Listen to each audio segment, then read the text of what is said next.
Oh, welcome back. We're here with Adrian McGregor. Adrian, you're a Macomb guy. Yes. So you're living in Macomb, working at MDH. Yes. What's your position? So I'm the Vice President of Clinical and Support Services here at the hospital.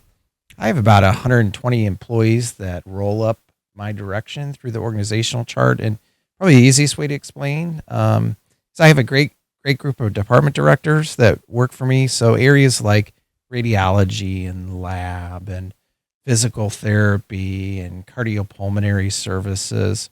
Those are kind of the main areas that roll my way. And then on the support side, pretty much all things with the plant, the facilities, keeping it clean, construction, all of that rolls up in my direction as well. So I never am bored, and I have plenty to do every day. So sometimes it feels like I just need more daylight than I need work. But this is a great organization, and I work with some of the best people in this community, and I'm proud of that. Mostly proud of all that they are and all that they do, and the employees and what they contribute to the organization. We have a great group. So let's talk about construction a little bit. Yes, sir. There's the pharmacies getting built. Yes. You're constantly improving the buildings 1s and building 2. Yes. And then there's little things go on inside all the time too that I think people kind of miss. Yes. Well, kind of going back to that 800,000 square foot number, there's always something going on. And I think we're going to be moving more towards a maintenance and improvement, incremental improvement over the next couple of years.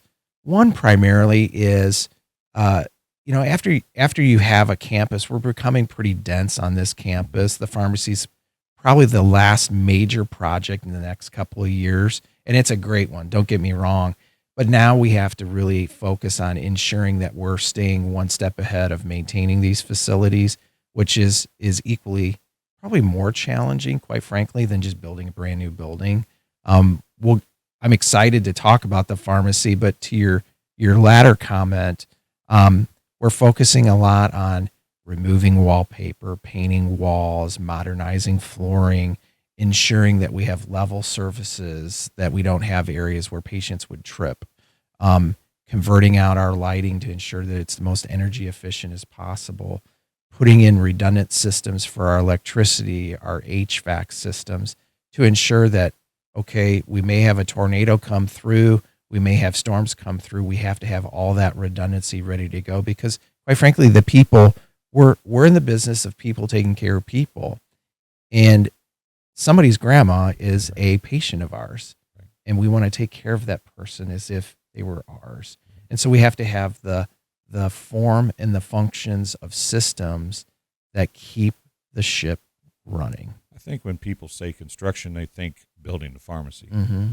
But I would venture a guess that more often than not, most of the construction is within the facilities of what you already have while trying to, in a hospital, it's if you're going to work on a room, the room has to be closed, I would imagine. Yes. You don't want the dust and whatever getting out in the hallway and getting into other rooms. It's not like, hey, let's go paint the house wall, right, or the living room wall.